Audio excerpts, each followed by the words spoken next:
Olá, meus amigos, sejam bem-vindos ao nosso curso de discursivas do Estratégia. Vamos dar prosseguimento aqui na nossa caminhada, na nossa trilha, na nossa trajetória rumo à sua aprovação e agora visitando alguns aspectos importantes da produção textual que constam do nosso manual prático de produção textual para provas discursivas. Estamos na parte 1. Tá bom? E especificamente começaremos a falar agora sobre os tipos de introdução.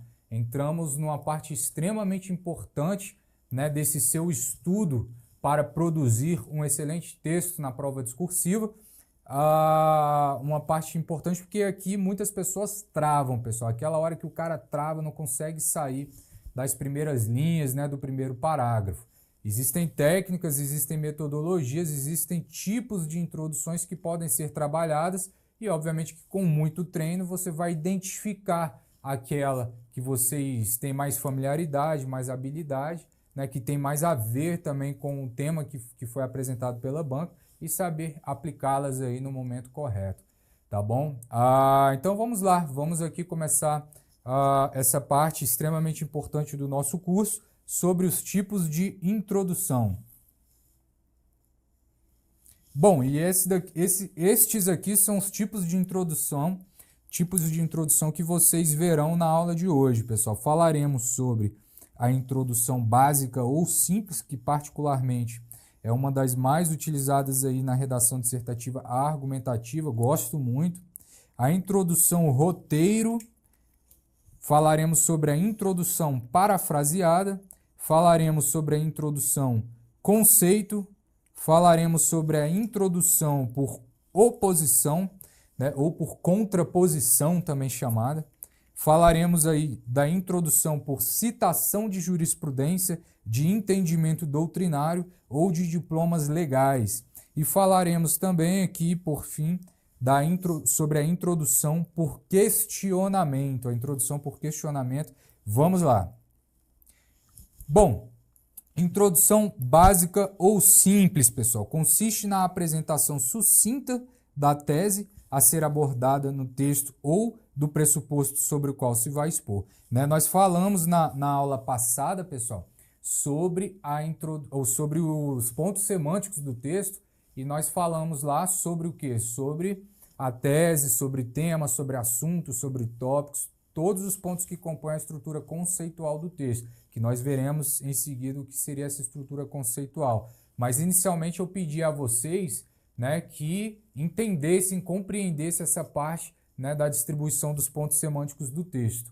Perfeito? Então aqui a introdução básica ou simples, o que ela faz? Ela apresenta a tese a ser abordada no texto ou o pressuposto sobre o qual se vai expor, que é também chamado de pressuposto orientador. Tá? Então, vamos aqui a um exemplo de introdução simples de uma dissertação argumentativa, tá bom, pessoal? Uma dissertação argumentativa.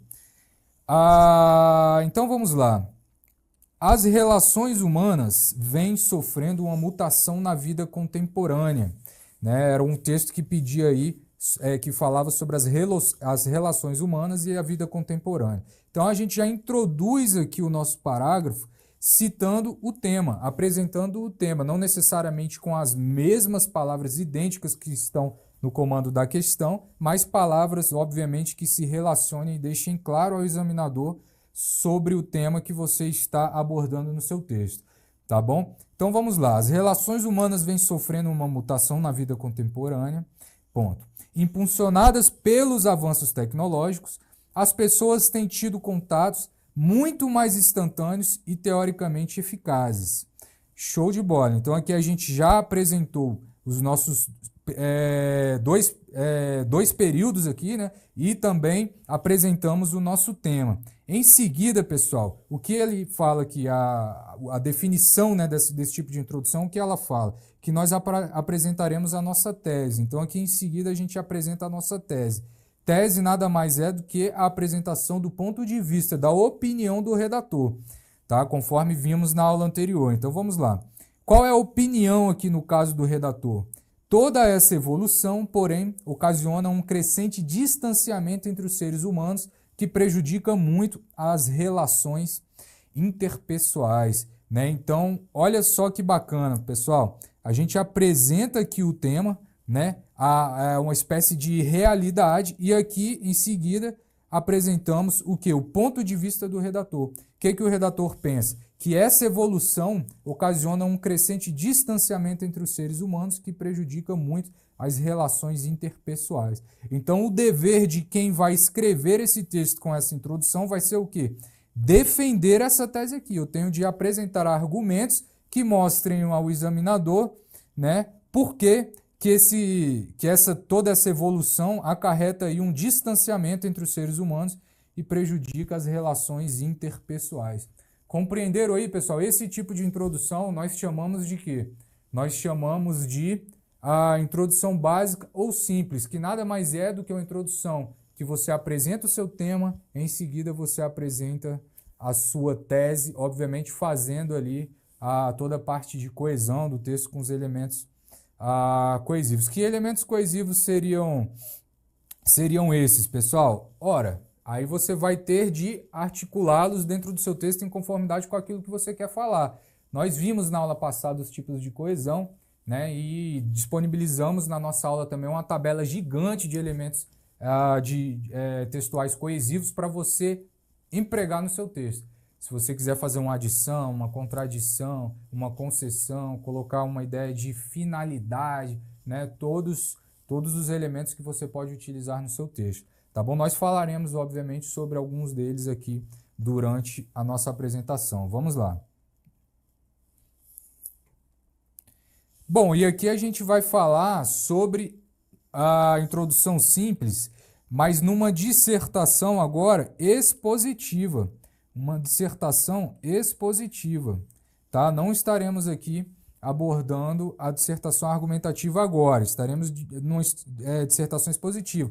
E ao contrário da argumentativa, nós aqui teremos um pressuposto orientador, conforme vimos aí no tópico anterior, quando falamos dos pontos semânticos. Então, vamos lá, verificando aqui o texto. O plano plurianual, PPA, lembre-se lá da utilização de siglas, né, pessoal, que nós vimos na nossa aula de apresentação do texto. Né? Inicialmente, você pode simplesmente escrever por extenso o plano plurianual, utilizar-se aqui de um travessão e a sigla na sequência. Né? Ou você poderia também utilizar parênteses aí para separar a sigla. Mas vamos lá. O plano plurianual é o mecanismo utilizado para determinar a visão estratégica do representante do executivo quanto ao desenvolvimento do país. Pessoal, este tema aqui, ele falava o seguinte, ele falava do plano plurianual como mecanismo de visão estratégica do chefe do executivo, né? Seja um governador, seja do presidente da República. Né? Então, a questão trazia exatamente isso. Ora, se ele pede esse mecanismo, né, estratégico utilizado pelo presidente da República como tema, a gente já tem de apresentar isso logo no início do nosso parágrafo introdutório. E aí, por esse motivo que nós já inserimos essa parte em verde aqui, apresentando o tema. O plano plurianual é o mecanismo utilizado para determinar a visão estratégica do representante do executivo quanto ao desenvolvimento do país. Nesse sentido, olhem aí as ideias conclusivas, né? As ideias que dão aí progressividade ao nosso texto, né? Nossos elementos coesivos aqui do nosso texto. Nesse sentido, traduz, de um lado, o compromisso entre as táticas e o projeto futuro do governo, e do outro, a alocação real e concreta dos recursos orçamentários nas funções, nas áreas e nos órgãos públicos. E aí, em seguida, pessoal, nós apresentamos aqui o nosso pressuposto orientador. O que seria o nosso pressuposto orientador? É aquilo sobre o qual nós vamos expor nos próximos parágrafos, nos parágrafos de desenvolvimento. Tá?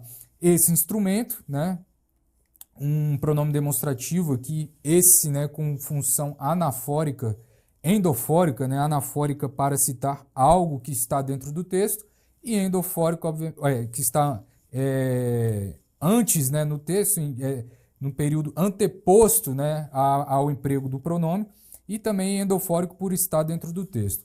Esse instrumento é o elo entre as relações de longo prazo e as necessidades imediatas. Pessoal, por que isso daqui não é uma tese? Porque aqui não é um ponto de vista, né? Não é um ponto de vista. O PPA como elo entre as ações de longo prazo e as necessidades imediatas. Isso daí, obviamente, para quem já estudou aí a disciplina do meu amigo Sérgio Mendes, né? AFO, Administração Financeira Orçamentária, vai saber, obviamente, que o PPA faz esse elo, né, no estudo desse assunto, né? E aí o que acontece? Não é uma manifestação de opinião do redator. Isso daqui é algo real, né? Isso daqui é uma definição, na verdade, é uma característica. Então, como não há uma manifestação de um ponto de vista, mas eu terei de falar sobre isso, né? Eu terei de expor conhecimento para caracterizar o PPA como esse elo, né? E aí o que eu terei de fazer? De apresentar parágrafos expositivos, com base na Constituição Federal e com base também nas normas que regem aí a questão do orçamento, como a Lei 4.320, né, 64. Então, estejam cientes aí a essa diferença entre tese e pressuposto orientador. No parágrafo introdutório básico ou simples de um texto argumentativo, nós apresentamos uma tese. No parágrafo introdutório de uma introdução básica ou simples, né, de um texto expositivo, nós temos aí o pressuposto orientador. Tranquilo, pessoal? Beleza? Vamos em frente? Vamos lá, então, prosseguindo. Agora nós veremos a introdução roteiro, Nesse tipo de introdução, além de apresentar a tese, como nós vimos aí no exemplo anterior, na introdução básica ou simples, né, o pressuposto orientador, enumeram-se os argumentos, né, ou os tópicos, ou as bases expositivas que constituirão o desenvolvimento do texto. Como assim, professor? Pela leitura aqui da definição, eu não compreendi absolutamente nada. Fique tranquilo, meus amigos, que nós veremos com exemplos como essa brincadeira funciona. Vamos lá. Olhem só este parágrafo aqui. Como ele vai iniciar? Com a apresentação do tema. A mensuração da desigualdade e da distribuição de renda exige que se defina a unidade que será considerada e qual a renda. Era um tema que falava aí justamente sobre a mensuração da desigualdade, né, e os critérios de mensurar essa desigualdade. Tá? Então, nós adentramos aqui já no parágrafo introdutório, apresentando aquilo que o tema se propõe a discutir. E em seguida, nós apresentamos aqui a nossa tese. É necessário especificar qual é a variável e qual é a população analisada. E é exatamente sobre essa tese, né, que ele acredita, obviamente, que na mensuração da desigualdade, para ela efetivamente ser eficiente, deve-se proceder aí a uma especificação de qual é a variável e qual é a população analisada. Tá? Em seguida, terá de defender, obviamente, esses pontos de vista, apresentando algumas características, né, a favor. E olhem só como é que o texto se desenrola. Entre outras, podem-se analisar as seguintes distribuições. O rendimento de todas as fontes de pessoas economicamente ativas, tópico 1. O rendimento de famílias residentes em domicílios particulares, o nosso tópico 2. Né? E o rendimento per capita, não se esqueçam das aspas para caracterizar aí o estrangeirismo, tá, pessoal?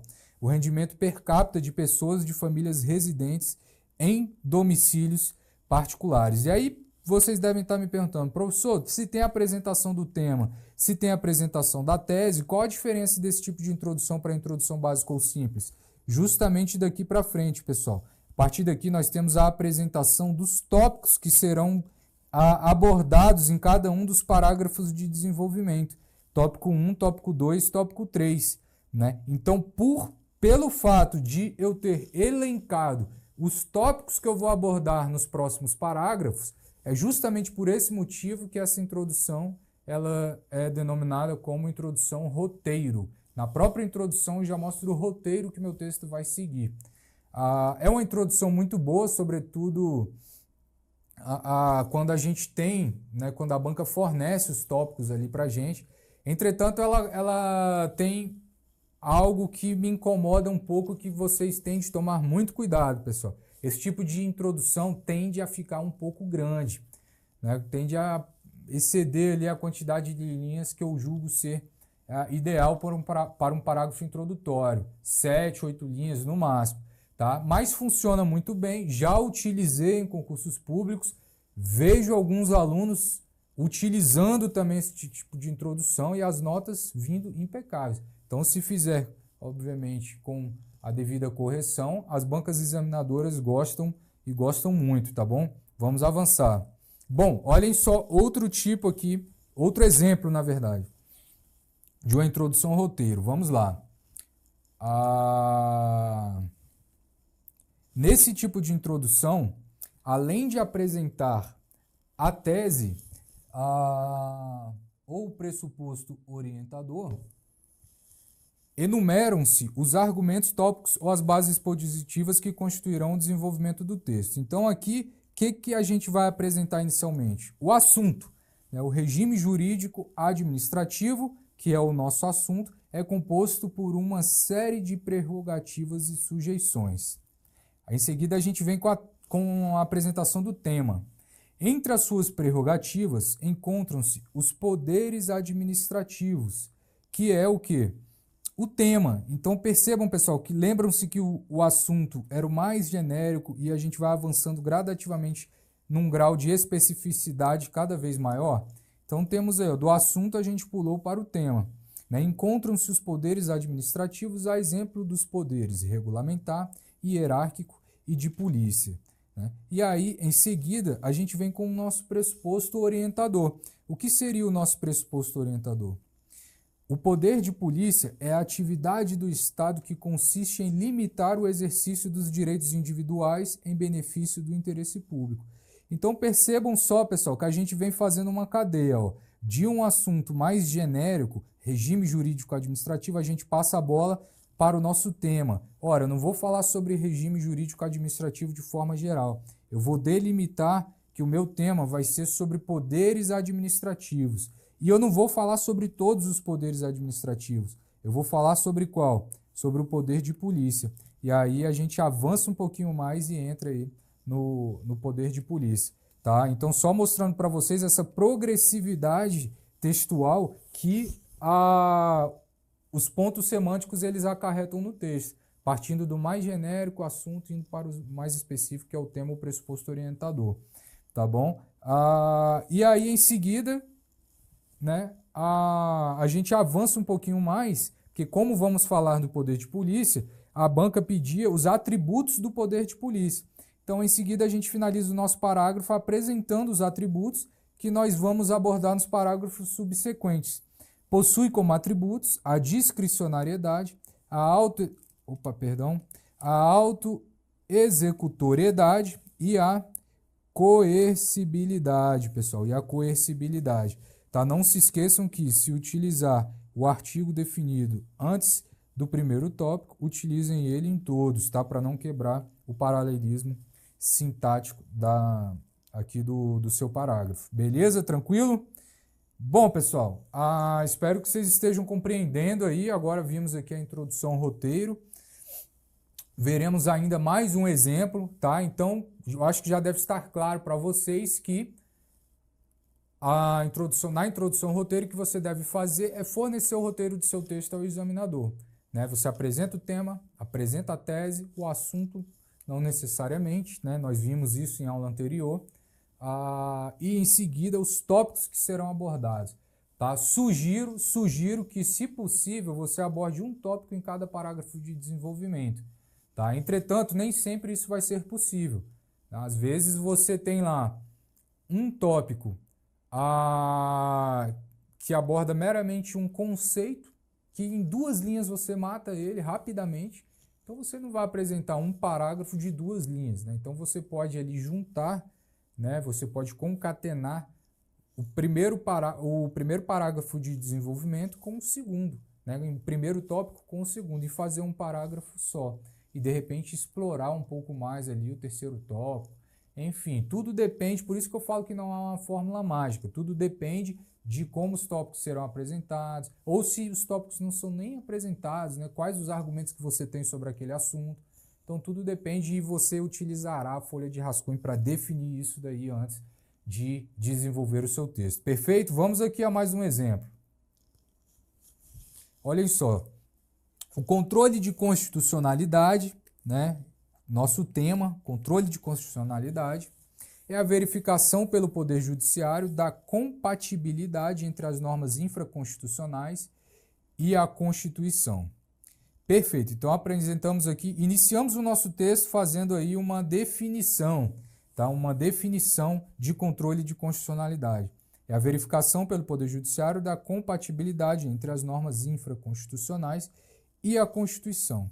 Em seguida, a gente apresenta aqui o que? O nosso pressuposto orientador, que é sobre aquilo que nós vamos falar ao longo do nosso texto. Então, no sistema constitucional brasileiro, ele se apresenta em duas modalidades. Eu poderia parar o meu parágrafo aqui, poderia parar ele aqui.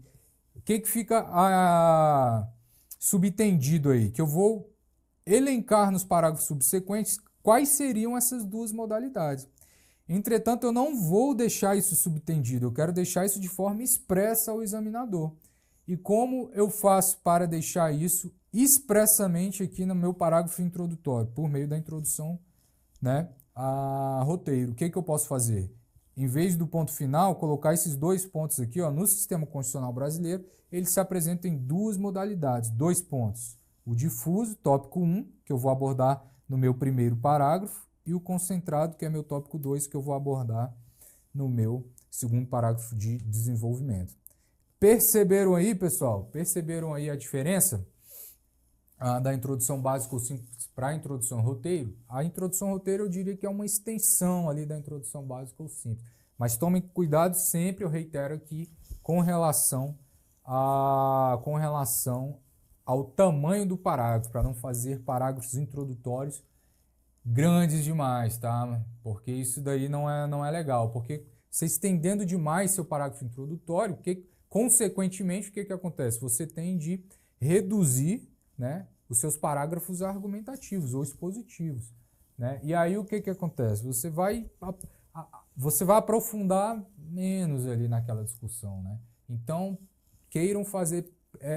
tentem fazer introduções um pouco mais sucintas, introduções um pouco mais concisas, né? Que eu acho que é legal. 7 a 8 linhas no máximo, pessoal. 6 linhas também é legal. Até 5 linhas, show de bola, tá? Introduções muito curtas também não é bacana. E passando disso também, introduções com 10 linhas, tudo aí não dá. Aí já não vai ser visto com bons olhos, tá bom? Então vamos lá. Voltando aqui ao nosso slide, vamos avançar e agora a gente vai falar sobre a introdução parafraseada. Pessoal, este tipo de introdução aqui é bem legal, é bem bacana e requer treino. Funciona muito bem para quem vai encarar prova de estudo de caso, prova de peças técnicas, né? Pareceres. Funciona muito bem esse tipo de introdução, tá? Como para questões cursivas também funciona quando vem ali uns textos motivadores, textos balizadores, funcionam também. Na nossa aula introdutória do curso, aula de apresentação do curso, normalmente eu peço para um aluno pegar um texto, né, relacionado, obviamente, às atribuições do cargo que ele vai exercer, né, na administração pública, e pegue aquele texto e simplesmente copie ele numa folha de resposta, ou que faça ali uma paráfrase daquele texto. Isso daí é um exercício muito bom, né? A gente normalmente está há muito tempo sem escrever, sem passar um texto a limpo, e a gente começa a perceber as características, né, as nuances ali dos aspectos de apresentação do texto, respeito às margens, translineação, legibilidade. A gente começa realmente a ver como estamos, né? Se a gente está realmente precisando treinar ou se o aluno se sente numa situação confortável já naquele aspecto. Bom, e nessa aula a gente fala sobre a paráfrase, né? Que é reescrever o texto com as suas próprias palavras, né? Então, o que seria essa paráfrase, né? A nossa introdução parafraseada, conforme falei, é muito utilizada em estudos de caso, peças técnicas e pareceres, nos quais há presença aí de uma situação hipotética.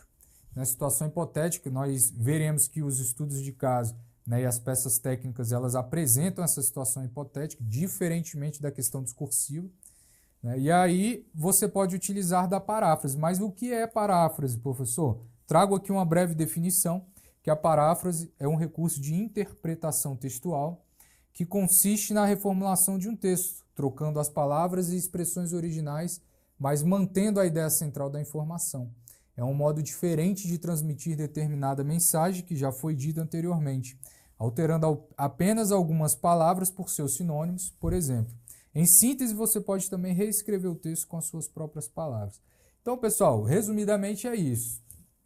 Reescrever com as suas próprias palavras. Então, o que vai acontecer nesses textos que têm situações hipotéticas? A banca vai apresentar uma situação hipotética. Resumidamente, você vai marcar as ideias centrais, destacar essas ideias centrais e, em seguida, montar o seu parágrafo com as suas palavras, no qual essas ideias centrais que você destacou, elas vão se encaixar. Tá? Então, é como se fosse uma espécie de mini relatório, assim, vamos dizer assim. É um mini relatório que você acrescenta aqui dentro do seu texto, só que em um parágrafo só, é o que nós chamamos de introdução parafraseada. Como que funciona? Vamos lá. Visitando aqui o nosso slide, olhem só esta prova de analista judiciário, área judiciária do TRT3, que apresentou um estudo de caso. A banca apresenta essa questão, pessoal, e aí eu convido vocês aí a lerem comigo e tentar identificar as ideias centrais, né? Já comecem a forçar a mente de vocês a tentar identificar as ideias centrais aqui do texto. Então vamos lá. O órgão estadual foi responsável pela elaboração de um processo licitatório de uma obra de infraestrutura viária na região periférica do município de Belo Horizonte para facilitar o acesso à rodovia BR-381. A licitação destina-se a garantir a observância do princípio constitucional da isonomia e a seleção da proposta mais vantajosa.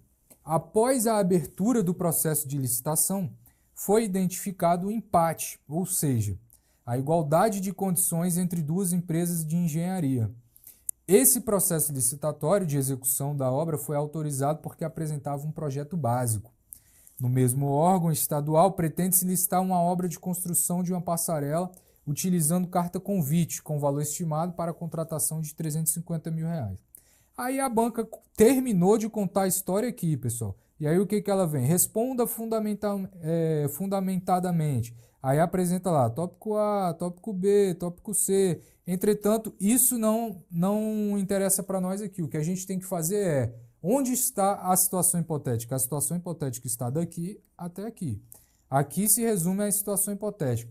E aí qual vai ser o objetivo do aluno, do candidato nessa hora? Olha, o professor me falou que eu tenho de destacar as ideias principais aqui nessa situação hipotética. Né? Quais seriam essas ideias principais? Ora, como você é meu amigo e não é meu concorrente aí nos próximos certames, eu já destaquei aqui para você para facilitar a sua vida. Então vamos lá.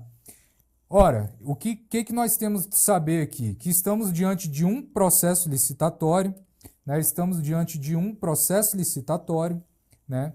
Que essa licitação ela destina-se a garantir o princípio constitucional da isonomia, né? E a seleção da proposta mais vantajosa, né? A seleção aqui da proposta mais vantajosa. E esse processo licitatório de execução de obra foi autorizado porque apresentava um projeto básico, Ora, o que eu vou fazer em seguida? Eu vou destacar essas informações centrais que eu extraí do meu texto, né? Do texto da situação hipotética apresentada inicialmente pela banca examinadora. Quais seriam então essas ideias? São essas quatro aqui, ó, aquelas que nós acabamos de ver. Processo licitatório, que a licitação destina-se a garantir a observância do princípio constitucional da isonomia, a seleção da proposta mais vantajosa e que esse processo licitatório de execução da obra foi autorizado porque apresentava um projeto básico. Tá? Em seguida, nós estamos aptos a quê? A redigir o parágrafo introdutório com estes termos aí, com essas ideias. Então, olhem só. O processo licitatório, já vou iniciar aqui matando lá o nosso primeiro, né? Aqui, ó. O processo licitatório de órgãos públicos estaduais é realizado mediante Apresentação prévia de projeto básico. Olha lá, já matamos mais um, né? Do projeto básico, né? Apresentação prévia do projeto básico. Com o objetivo de selecionar a proposta mais vantajosa ao ente público. Opa, já matamos mais um aqui também, né? A proposta mais vantajosa do ente público. Já matamos mais um. Além de garantir o cumprimento do princípio constitucional que se estende a todos, pessoa física e jurídica, o direito de serem tratados sem distinção de qualquer natureza, o princípio da isonomia. E aí a gente mata aqui mais uma ideia central que a gente destacou. Pessoal, aqui está a nossa introdução parafraseada. Selecionamos as ideias, né, e montamos o nosso parágrafo introdutório, né? E aí você poderia muito bem aqui, pessoal, iniciar com trata-se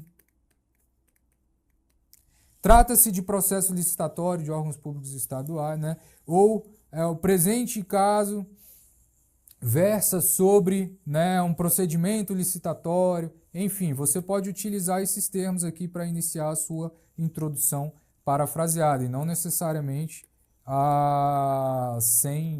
já começando ali direto com a primeira ideia que você buscou na situação hipotética, tá bom?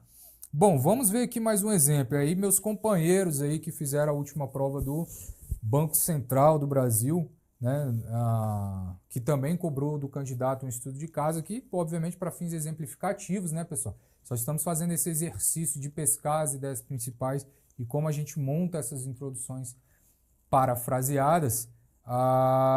Vamos lá então, último certame aí do Banco Central do Brasil, que cobrou uma situação hipotética. Vamos lá.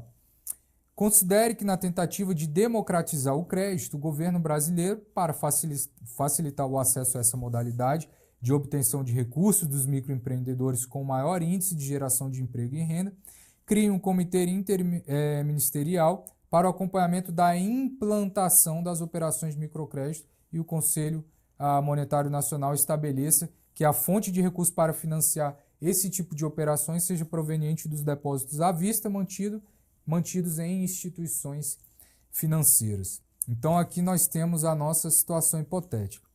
Com base nessa situação hipotética, percebam então que a banca já citou aqui que era uma situação hipotética, né, caracterizando o estudo de caso, redige um texto dissertativo apresentando a análise para definir a viabilidade de cumprimento da exigibilidade de aplicação dos depósitos à vista em operações de microcrédito.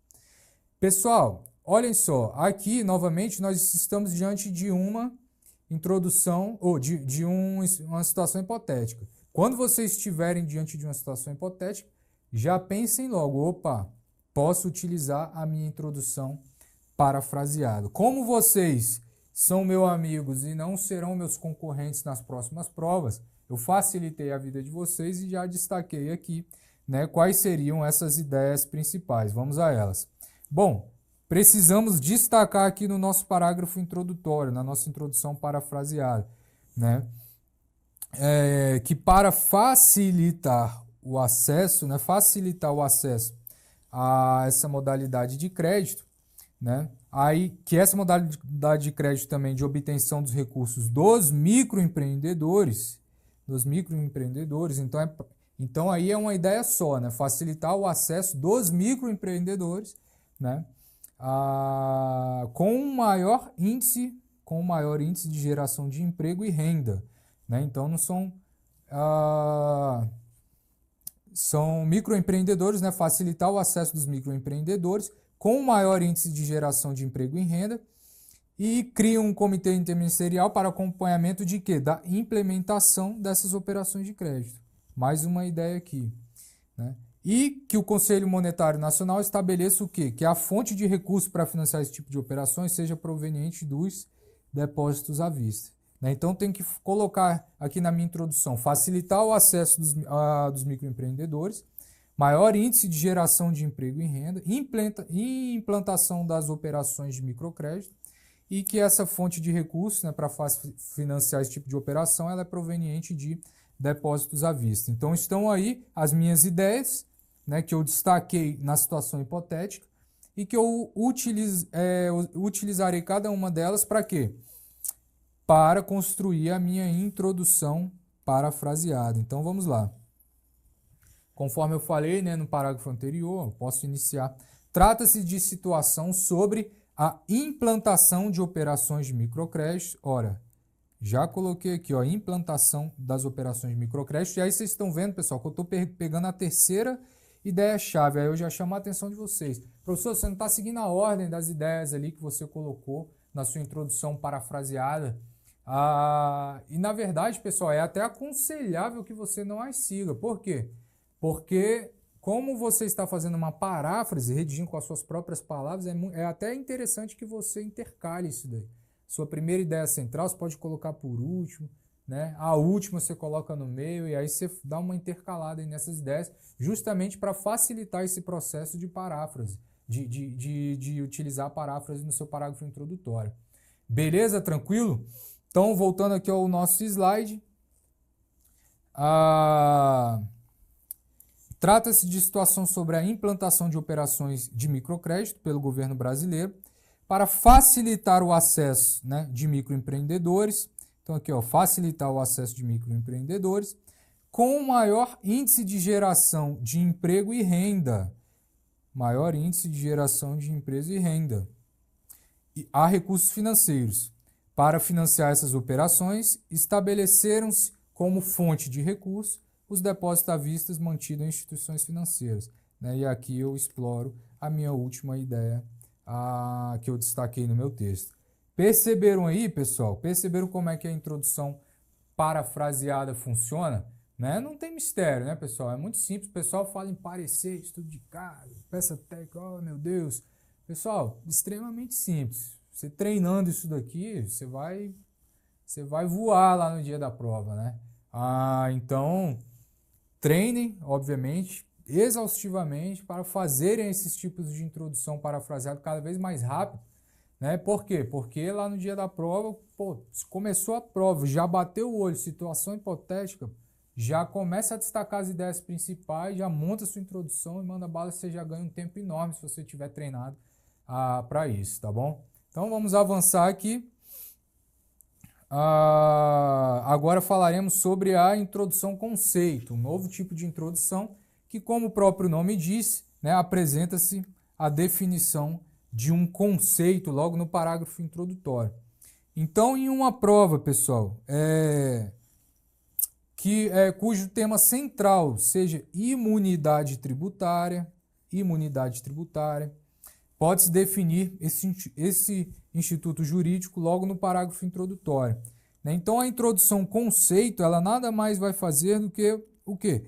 Apresentar um conceito, uma definição. E aqui a definição pura e seca do que é imunidade tributária. A imunidade tributária é um instituto jurídico que consiste em hipótese de não incidência constitucionalmente qualificada. Do ponto de vista formal, entende-se que a imunidade é a impossibilidade da criação do vínculo jurídico tributário em razão da limitação de competência do ente político.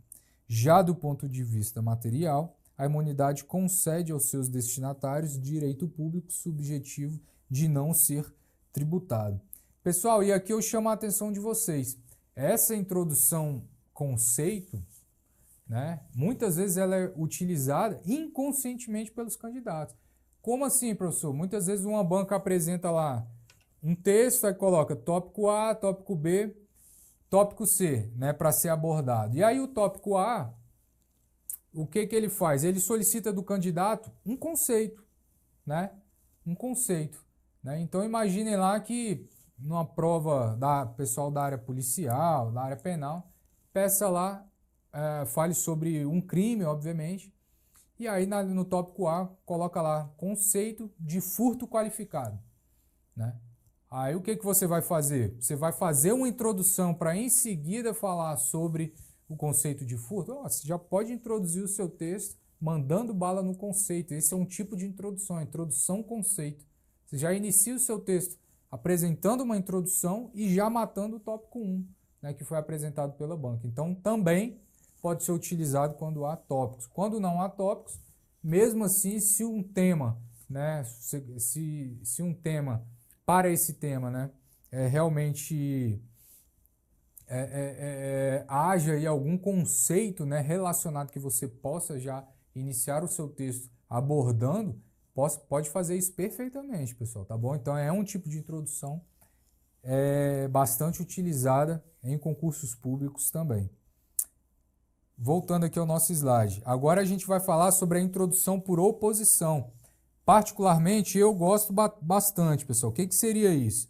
Na modalidade de introdução, você pode apresentar, nessa modalidade de introdução, você pode apresentar algum argumento pré-estabelecido, do qual você discorda.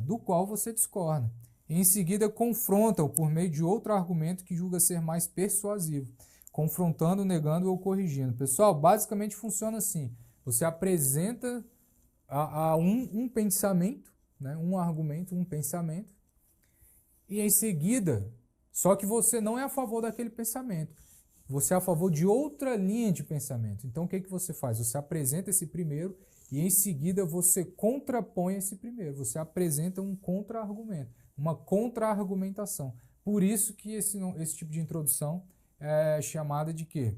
De introdução por oposição, né? Você apresenta um argumento e em seguida faz a oposição a esse argumento. Beleza? Olhem só, vamos visitar aqui um exemplo.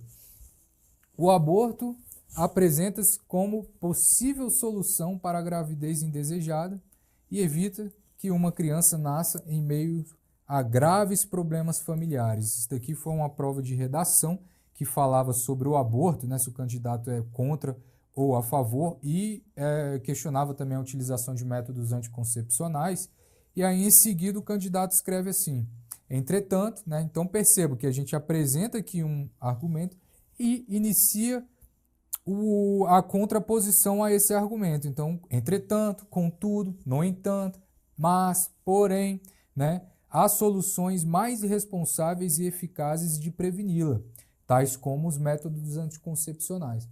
Então, essa oposição aí já deixa claro ao examinador, inclusive, a posição, o posicionamento, a ideia que o candidato tem sobre aquele tema, né? Há soluções mais responsáveis, né, de prevenir o que? A gravidez indesejada, tais como os métodos anticoncepcionais. Então, ele já demonstrou claro que é a favor, né, da utilização de métodos anticoncepcionais em vez da utilização do aborto. Né? O candidato condenou a utilização do aborto. E em textos dissertativos argumentativos é muito importante que você faça isso, pessoal. Já no parágrafo introdutório, manifestar o seu ponto de vista. Se você não fizer isso, vai receber uma nota muito baixa. E esse tipo de introdução é bom, por quê? Porque ele já deixa claro isso ao examinador. Né? Fica muito transparente. Você apresenta a realidade, vem e um argumento, né, e vem contrapõe esse argumento, manifestando o seu ponto de vista nessa contraposição. Beleza? Vamos lá, voltando aqui ao nosso slide. Outro tipo de introdução por oposição. Olhem só, imaginem só que nós apresentemos esse primeiro argumento aqui lá no nosso texto. Policiais são muitas vezes acusados de ultrapassarem o limite da autoridade que lhes é concedida por lei e são tidos como verdadeiros perturbadores da paz em favelas do Rio de Janeiro. Então aqui nós temos uma argumentação falando sobre a violência, né, dos policiais em favelas e zonas suburbanas. Aí em seguida eu venho e apresento a minha oposição a essa argumentação, ou seja, a minha contraposição. Entretanto, né, para começar aqui, para iniciar minha contraposição, ao serem recebidos por balas, acaba com qualquer tipo de análise consciente nas operações e só lhes resta uma opção: matar ou morrer. Né? Então, olha só, achei interessante essa escrita aqui do candidato, porque o que ele faz? Ele apresenta a discussão, né, que os policiais são acusados muitas vezes de maus tratos, né, de violência, de ultrapassarem esse limite da autoridade que lhes é concedida, né, durante as ações em favelas do Rio de Janeiro. E em seguida eu me posiciono, ora, mas os policiais são recebidos a bala, eles também são recebidos com muita violência, ali é legítima defesa. Então, entretanto, ao serem recebidos né, por balas, acaba com qualquer tipo de análise consciente sobre essas operações. Ou o policial mata ou o policial morre. E é isso que eu vou defender lá no meu texto, nos meus parágrafos de argumento, né, de desenvolvimento por meio dos meus argumentos. Né? Perceberam aí, pessoal, como é que funciona esse tipo de introdução? Esse tipo de introdução é legal. É bacana de utilizar e funciona muito bem, mostrando já o seu ponto de vista no parágrafo introdutório. Tranquilo? Vamos avançar, vamos verificar mais exemplos. Professor, paguei muito caro, professor. Eu quero exemplos. Vamos lá, meu amigo. Não vou te deixar sem exemplos hoje. Vamos avançar. Olhem só este outro tipo aqui de argumentação. A China, país asiático com maior população do mundo, vem se destacando nos últimos anos pelo invejável desempenho econômico, o que coloca na posição de grande potência no plano internacional. E aqui nós temos uma argumentação. Ora, mas eu vou contra-argumentar isso daí, então eu inicio a minha contra-argumentação. Entretanto, a política comercial chinesa tem afetado a economia mundial, e mais especificamente a economia brasileira. Era um texto lá que pedia a relação estreita econômica, do liberalismo econômico, né, implementado entre o Brasil e a China. Então, o candidato vem aqui e contrapõe essa argumentação. Entretanto, a política comercial chinesa tem afetado a economia mundial e, mais especificamente, a economia brasileira. Agora, por que que tem? Né? Lembram-se que é fazendo perguntas aqui para você achar os seus argumentos que vocês utilizarão nos parágrafos de desenvolvimento. Por que a política comercial chinesa tem afetado a economia mundial, inclusive a brasileira? Aí eu vou elencar nos meus parágrafos de desenvolvimento, vou justificar esse posicionamento aqui. Essa oposição que eu fiz à primeira argumentação do meu texto. Beleza? Certinho? Vamos lá então, vamos avançar. E agora nós entraremos aqui num tipo de introdução por citação de jurisprudência, de entendimento doutrinário, ou de diplomas legais. O que seria esse tipo de introdução? Introdução por citação de jurisprudência, de entendimento doutrinário de diplomas legais, baseia-se nesses elementos para dar substrato à afirmação ou à exposição elencada no início do texto, de acordo com o tema exigido. Ora, pessoal, isso aqui basicamente é o quê? É apresentar um pensamento doutrinário, uma legislação, uma jurisprudência, já no meu parágrafo introdutório, que verse sobre o tema, obviamente, que está sendo solicitado no comando da questão. Tá? Então, se você tem conhecimentos jurídicos, né, de jurisprudências, né, algum entendimento doutrinário, algum dispositivo legal já para introduzir o seu texto, aí é show de bola, né? Você vai introduzir o seu texto já com bastante propriedade, mostrando ao examinador todo esse domínio, né, sobre o assunto que está sendo abordado. Tá? Vamos verificar exemplos. Olhem só este exemplo aqui, que eu achei extremamente interessante. De acordo com o Supremo Tribunal Federal, STF, não cabe ao Poder Judiciário, que não tem função legislativa, aumentar vencimentos de servidores públicos sob o fundamento de isonomia. Logo, né, aqui meus elementos coesivos, aqui chegando a uma conclusão, né, logo a possibilidade de o Poder Judiciário ou a administração pública, não se esqueça do A e do P maiúsculo aqui para caracterizar a administração pública na sua essência subjetiva, aumentar vencimentos ou estender vantagens a servidores públicos, civis e militares, regidos pelo regime estatutário, com fundamento no princípio da isonomia, independentemente de lei, vai de encontro à jurisprudência pacificada pela Corte Maior. Esse vai de encontro, pessoal, de encontro a é sentido contrário, tá? Ao encontro de, né? Ao encontro de, concordância, de encontro a, discordância, beleza? Então percebam aí, pessoal, que o candidato aqui cita uma jurisprudência do STF, né, mencionando que ao Poder Judiciário ele não tem essa função legislativa para aumentar o vencimento dos servidores sob o fundamento da isonomia. Né? Então o candidato utiliza isso aqui da jurisprudência, né, da Corte Maior para poder introduzir o texto sobre a discussão que está sendo levantada nos textos balizadores, nos textos motivadores do comando da questão. Tranquilo? Vamos lá então, vamos avançar. Temos aqui outro exemplo de introdução por citação de jurisprudência, de entendimento doutrinário ou de diplomas legais.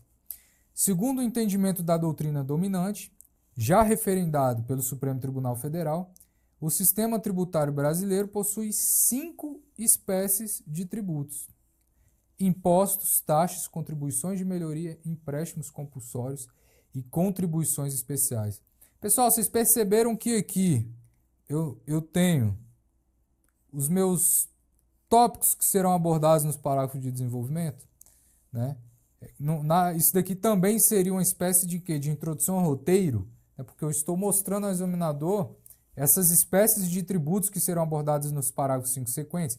Entretanto, eu fiz a opção aqui de introduzir o texto falando sobre entendimento da doutrina dominante, já referendado pelo Supremo Tribunal Federal. Então eu introduzo o meu texto citando jurisprudência, obviamente para o quê? Para justificar que eu estou apresentando, classificando as 5 espécies de tributos, né, que são os impostos, taxas, contribuições de melhoria, empréstimos compulsórios e contribuições especiais. Beleza, pessoal? Tranquilo? É um tipo de introdução bem interessante, bem legal. Inclusive para quem vai fazer concurso, por exemplo, a área penal, a área policial, ou outras áreas também, né, que você já cita uma lei, vamos supor que vá falar sobre violência contra a mulher, você já pode iniciar o texto segundo a Lei Maria da Penha, né? E aí você coloca lá as características, né, da Lei Maria da Penha e, em seguida, aborda o tema que está sendo discutido pela banca examinadora. Tá? Então, funciona muito bem esse tipo de introdução e você pode utilizar perfeitamente em seus textos. A introdução por questionamento eu vou colocar aqui, pessoal, por desencargo de consciência, obviamente, porque existe esse tipo de introdução, mas, sinceramente, eu não recomendo.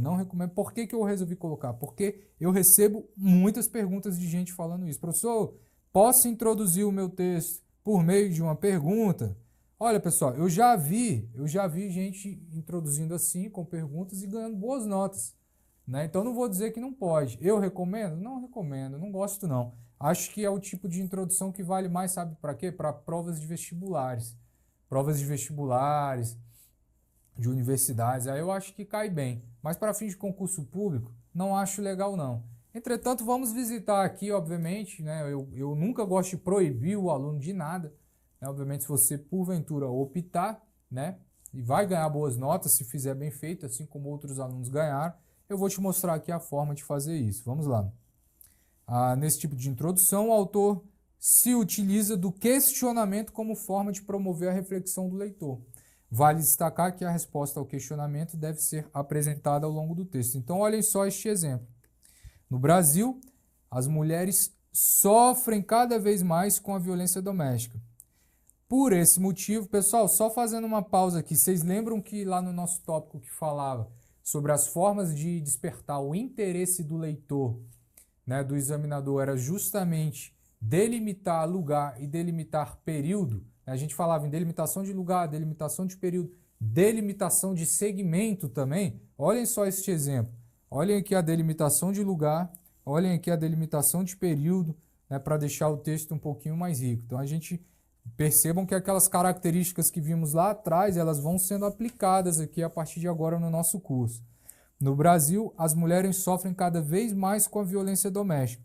Por esse motivo, no ano de 2006, entrou em vigor a Lei Maria da Penha, a qual possui o objetivo primordial de punir categoricamente os agressores. Entretanto, olha aí a discussão que eu vou levantar. Sob o ponto de vista atual, essa lei está sendo eficaz? Essa lei está sendo eficaz? Entenderam aí, pessoal, como é que funciona? A gente levanta uma discussão aqui no parágrafo introdutório. Olha, entretanto, sob o ponto de vista atual, é uma lei que é lá do ano de 2006. Agora, ela está sendo eficaz? E aí? Quais são as suas falhas, né, que hoje existem com relação à Lei Maria da Penha. E aí eu tenho, obviamente, de defender, de exemplificar por meio de muitos exemplos os meus parágrafos de desenvolvimento. Então, cabe ali uma perguntinha? Cabe. Gosto de usar? Gosto muito não. Mas há alunos que utilizam. Inclusive, essa semana, aí, esses dias, eu recebi um texto de um aluno que tirou uma boa nota utilizando de uma pergunta, de uma introdução por questionamento. Então, obviamente, não vou proibi-los aí de utilizarem, beleza? Visitaremos aqui outro exemplo agora. A liberação do comércio internacional é considerada, desde as teorias de Adam Smith, o grande motor do crescimento econômico. Aí você me pergunta, professor, você falou que tem que usar aspas para caracterizar a palavra estrangeira. Sim, meu querido aluno, com exceção de nomes próprios, aqui não precisa, tá? Mas será o liberalismo uma política econômica adequada a todos os países, independentemente do grau de desenvolvimento? Ora, então fica aí o questionamento, Nos próximos parágrafos, teremos de discutir esse assunto. Teremos de abordar essa questão do liberalismo, se ele é uma política adequada a todos os países ou não. Aí depende do seu ponto de vista, né, econômico, se você tem uma visão keynesiana aí, com relação a liberalismo ou não. Particularmente eu sou adepto aí do liberalismo econômico, mas essa daí é uma discussão para a gente ter numa mesa de bar depois, comemorando a sua aprovação, não é verdade?